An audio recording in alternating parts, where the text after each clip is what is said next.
We are continuing with the endocrine system.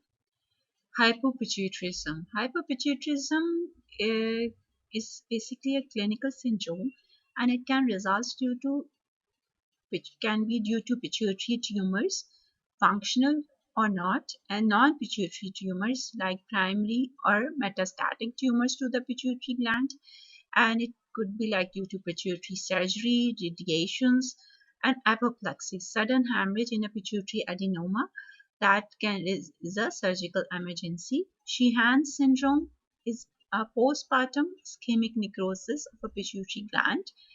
It could be due to rectus cleft cyst, empty sella syndrome, and um, genetic defects like homebox pituitary homebox gene mutations, PIT1 gene mutations can result in hyperpituitarianism. This is the order we are going to discuss in the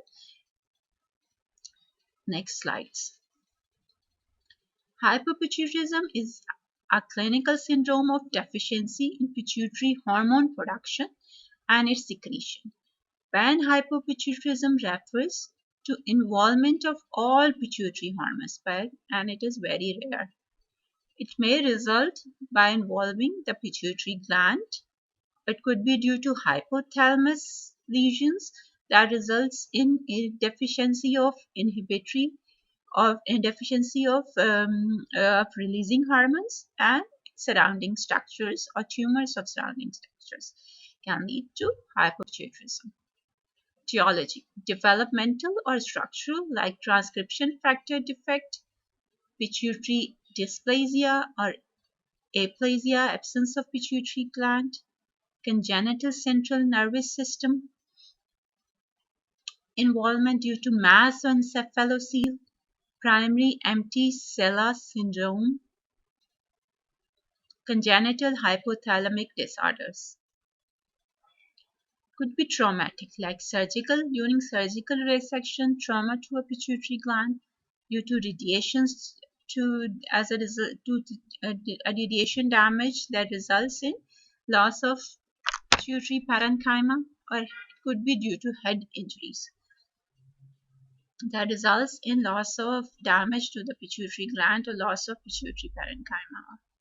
Neoplastic conditions included pituitary adenoma, paracellular masses like germinoma, ependymoma, gliomas, meningiomas, rectus cleft cyst, craniopharyngioma. I'm going to discuss in detail. Hypothalamic hematomas, collection of blood due to injuries, head injury, hematomas, and hypothalamic hematomas like malfunction or disordered growth of pituitary gland, gangliocytoma, pituitary metastasis, lymphomas, and leukemias. Infiltrative and inflammatory conditions like primary hypophysitis or secondary, that could be due to granulomatous, lymphocytic or xanthogranulomatous or certain other conditions, and hemochromatosis or transcription factor antibodies. Vascular, like pituitary apoplexy, sudden loss of blood supply of the pituitary gland, pregnancy related conditions like after postpartum there is sudden ischemic damage to the pituitary gland, sickle cell disease, arthritis, aneurysms, and could be diabetes. Infections like fungal infections, histoplasmosis, aspergillosis, parasitic infections like toxoplasmosis, tuberculosis, Pneumocystis carinii, and viral infections can also lead to hypopituitarism. Clinically, the mass lesions they present as space-occupying lesions, and they result in headache because they impinges on the adjacent meninges, and stretching of the meninges results in headache. Visual disturbance, as location of the pituitary gland we had discussed, it's inferior to the hypothalamus and resides in the sphenoid bone, and it's due to any tumor or enlargement of the pituitary gland. The mass affects on the optic chiasm where the nerves cross, and that results in visual disturbances. could lead to personality changes, temporal lobe epilepsy, and CSF rhinorrhea. Actively secreting tumors can produce a complex picture of combined hormonal excess and deficiency. This it, scan shows the mass lesion or a mass that of that a space occupying lesion just inferior to the sellar bone.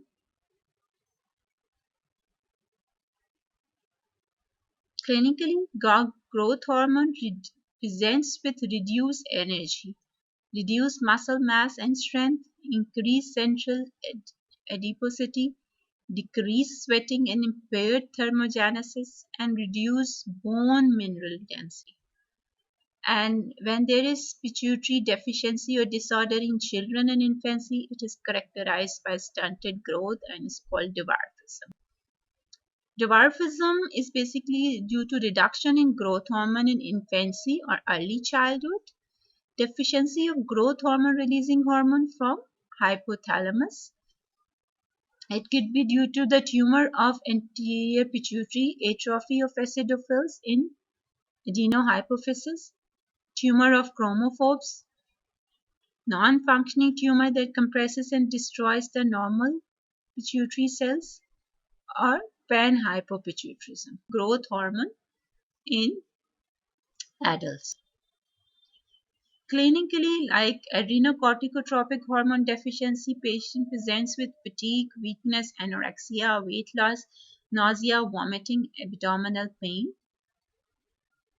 and hypoglycemia, circulatory collapse, loss of axillary and pubic hair in women. Gonadotropins deficiency in men results in erectile dysfunction, reduced muscle mass, erythropoiesis, reduced energy and vitality. Women, it presents with oligomenorrhea or missed menses, dyspareunia, breast atrophy. Both it can present with loss of libido, infertility, regression of sexual characters, and reduced PMD.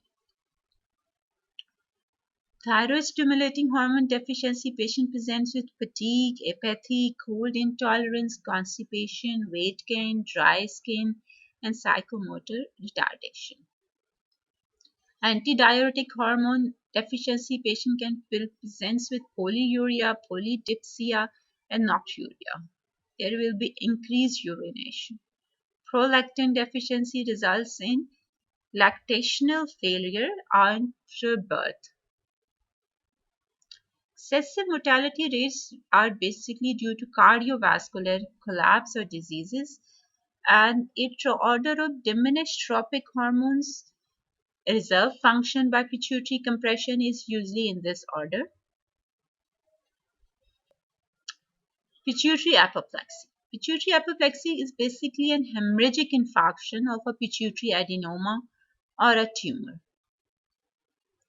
Sudden increase when there is size of a pituitary gland increases due to an adenoma or a malignant tumor. Its cessation of blood supply, sudden hemorrhage, is patient clinically presents with as a neurosurgical emergency, like symptoms of hypoglycemia, hypotension and shock, CNS hemorrhage, severe headache, visual changes, and ophthalmia.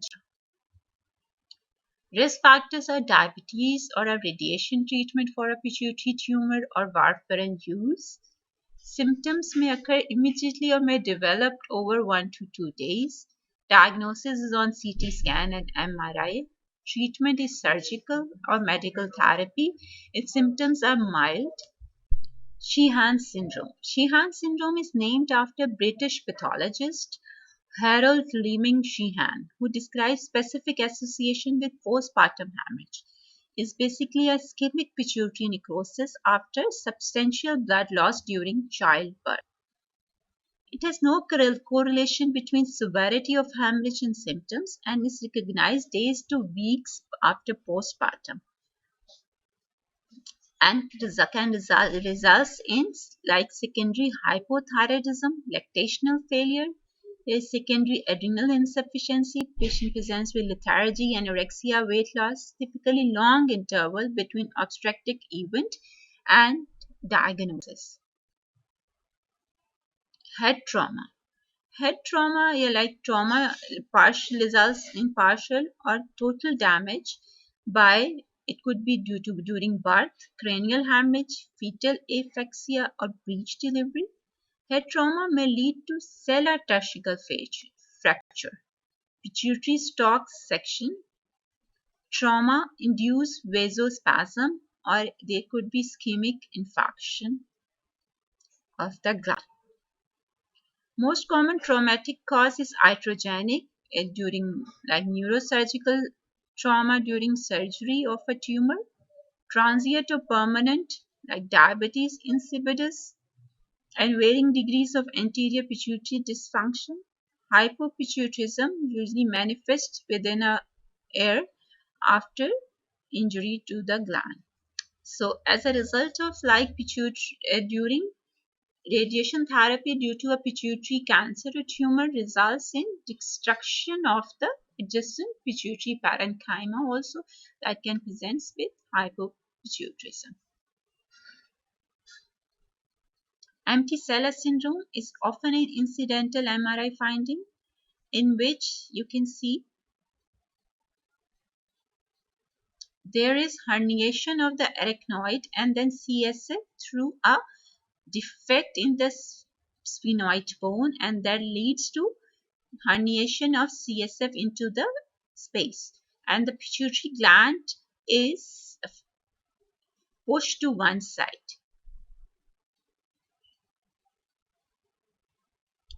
Is usually have empty seller syndrome have normal pituitary function as the adjacent pituitary gland is normal and is functional, and it's implying that the surrounding rib of that pituitary gland is fully functional.